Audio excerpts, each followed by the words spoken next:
But doesn't also, I mean, wouldn't things have been a little possibly easier if we had room for independent candidacy? Yes, if we had independent candidates like we have in the United States of America, yes, it would have been better. But then it doesn't. That's why in the U.S., for example, if somebody resigns or if somebody defects from one party to it does not happen always. But when it does happen, you don't penalize the defector. Do you know the reason why? The reason why is that in the U.S., people vote for persons, individuals.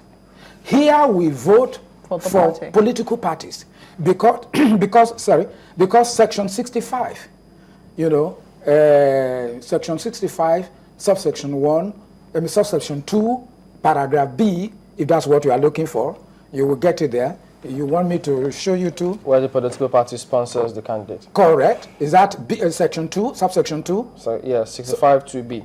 2B. What's that? Please read it. He's a member of a political party and is sponsored by that party. No, read the controlling something at the top before you read that one. 65 1. No. A person shall be qualified for election under subsection 1 of this section if, and then B says he's a member of a political party. Yes. And is sponsored by that party. Now,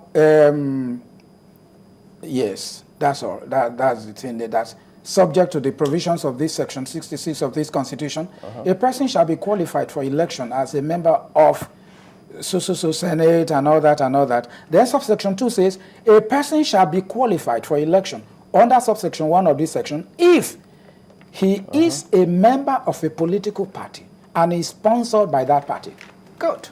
Well, Mr. Akiri, yes. Are we not also, I mean, yes, when you go to the polling unit or polling booth on election day, what you find there is the logo of the party. But are we not also overlooking the fact that most times people are basing their decisions on the personalities rather than the parties themselves? Yes, that is that on the moral, psychological basis, yes, you are looking at the person too. But much of the time, you don't know the person.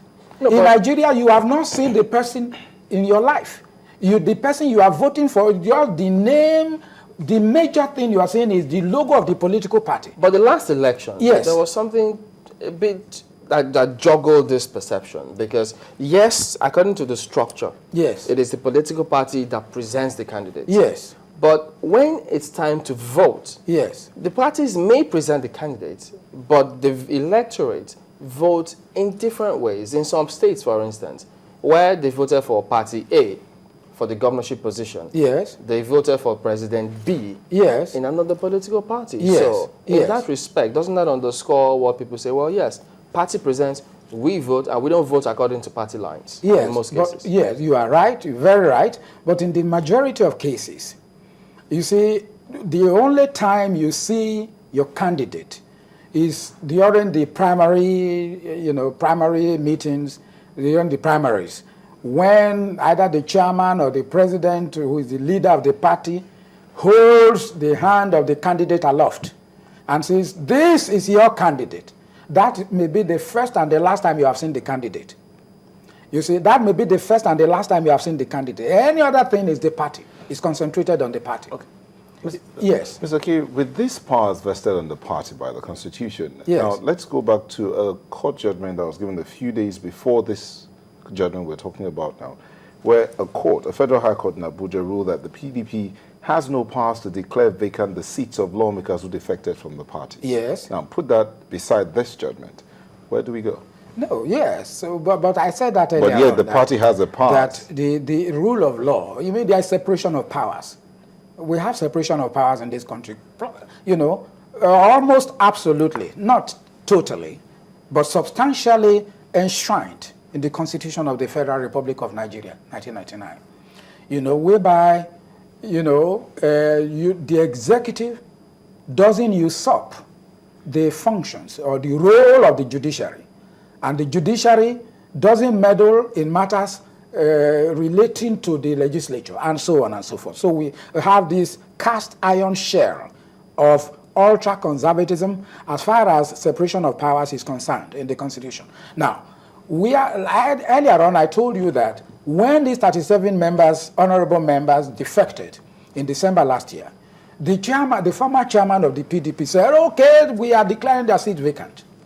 Of course, the court ruled, when the matter went to court, that the PDP has no business, has no right whatsoever to declare any seat vacant as a result of what happened, this defection, for example, or any other matter. They have no right. That belongs to the province of the judiciary.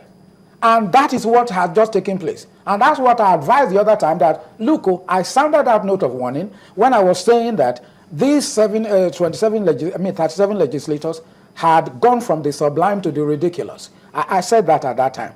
But that it was not the position of the party to go to the House to say, oh yeah, you vacate your seat, that would be lawlessness. But what are you looking to see now in the face of this particular judgment?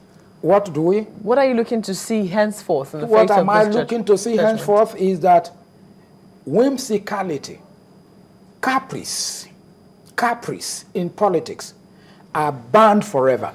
Now I see, discipline, maybe Spartan self-discipline, will be inculcated in every politician today. I mean, as from today. But it doesn't affect the governors. It doesn't affect the governor, most unfortunate. That's what I told you is the lacuna in this thing. It doesn't affect them. But much of the time, a governor will not